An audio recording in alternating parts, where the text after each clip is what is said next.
Oke, baiklah teman-teman, di sini saya akan menjelaskan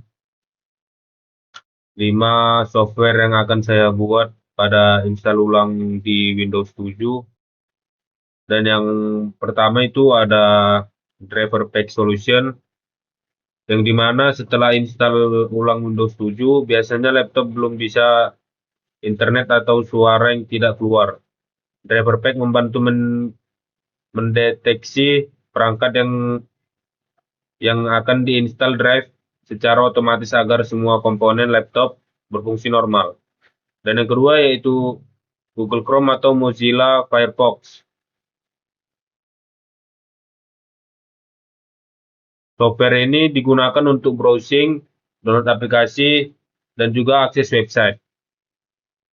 Untuk Windows 7 disarankan menggunakan Chrome yang versi lama atau Firefox ESR karena masih kompatibel dan lebih stabil.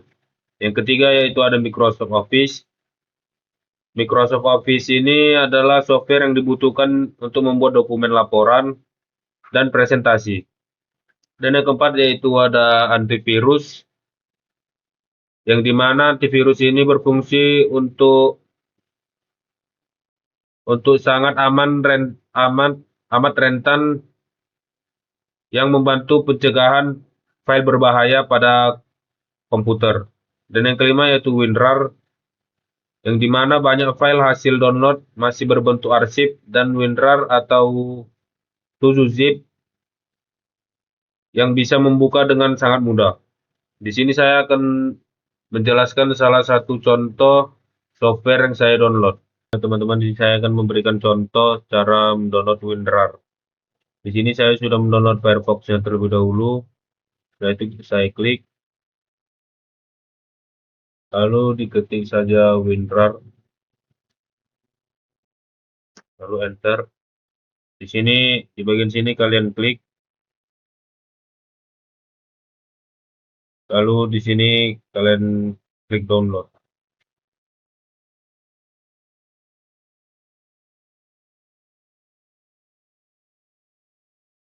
Sudah di-download, di klik saja, lalu klik yes.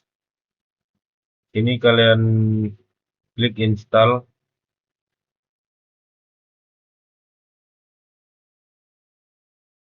lalu klik OK. Di sini klik run WinRAR.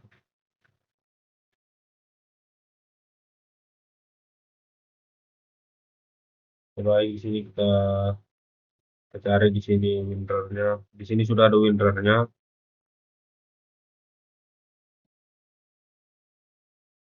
Kalau sudah kayak gini berarti WinRAR-nya sudah berhasil ya. Baiklah, di sini saya akan menjelaskan tentang driver laptop atau tentang yang bermasalah di driver laptop. Driver laptop adalah perangkat lunak atau software yang berfungsi sebagai penghubung antara sistem operasi dengan perangkat keras atau hardware yang ada di dalam maupun di luar laptop. Sistem operasi tidak bisa langsung berkomunikasi dengan hardware.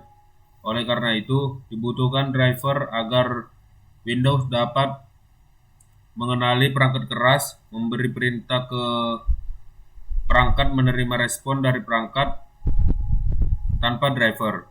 Hardware tetap ada secara fisik, tetapi tidak dapat digunakan secara normal.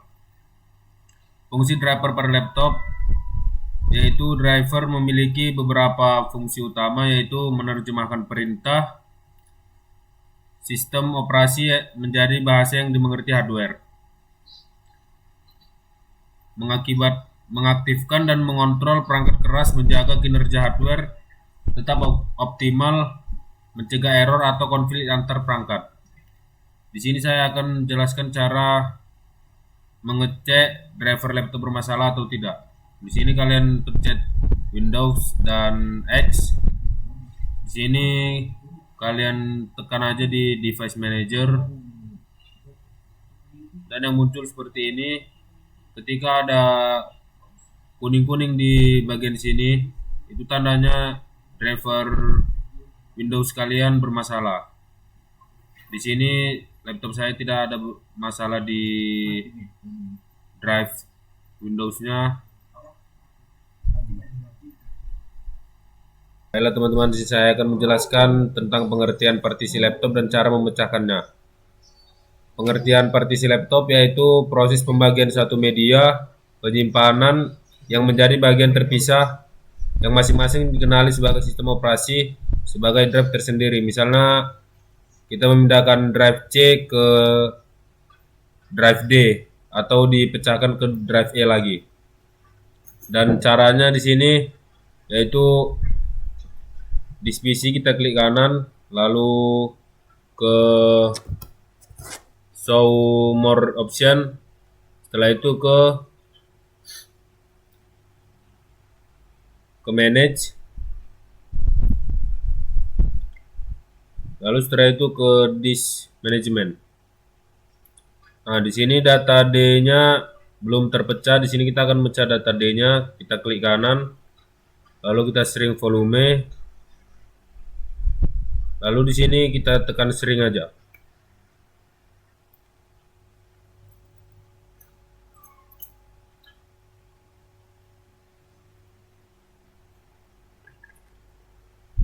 Kemudian diklik kanan, lalu new simple volume, lalu klik next. Klik next lagi, lalu di sini kita buat ke data E. Baru kita klik next. Lalu ini next juga dan finish. Di sini sudah ada new volume E. Berarti di sini udah berhasil. Kita cek dulu di sini dan ini udah ada new volume E-nya. Oke. Udah siap kan? Oke, baiklah teman-teman, di sini saya akan menjelaskan bagaimana cara melindungi dan menjaga perangkat komputer atau laptop agar lebih awet dalam pemakaian.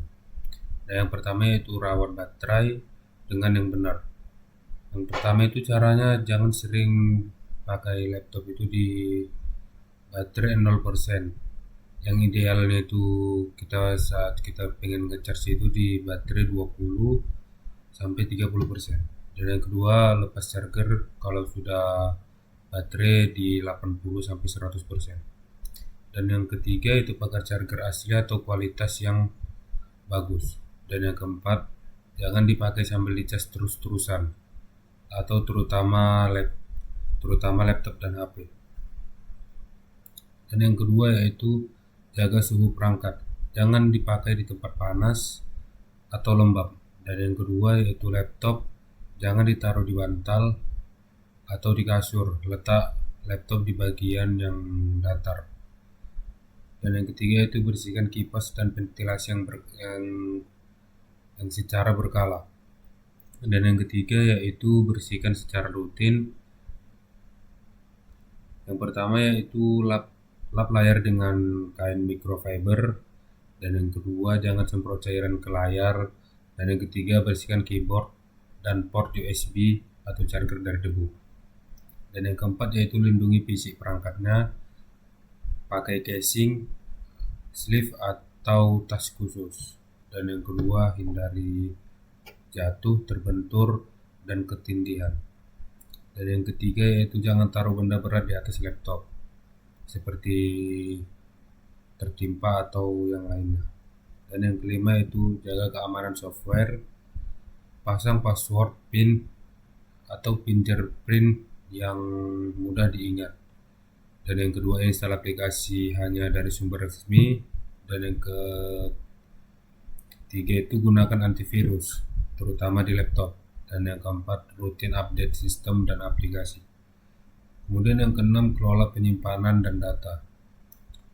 Terus yang ketujuh gunakan listrik yang aman. Pakai stabilizer atau UPS.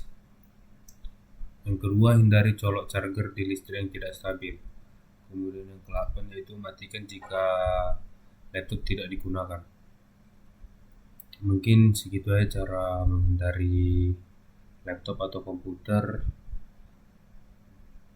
agar perangkat-perangkatnya bisa lebih awet dan terjaga. Terima kasih.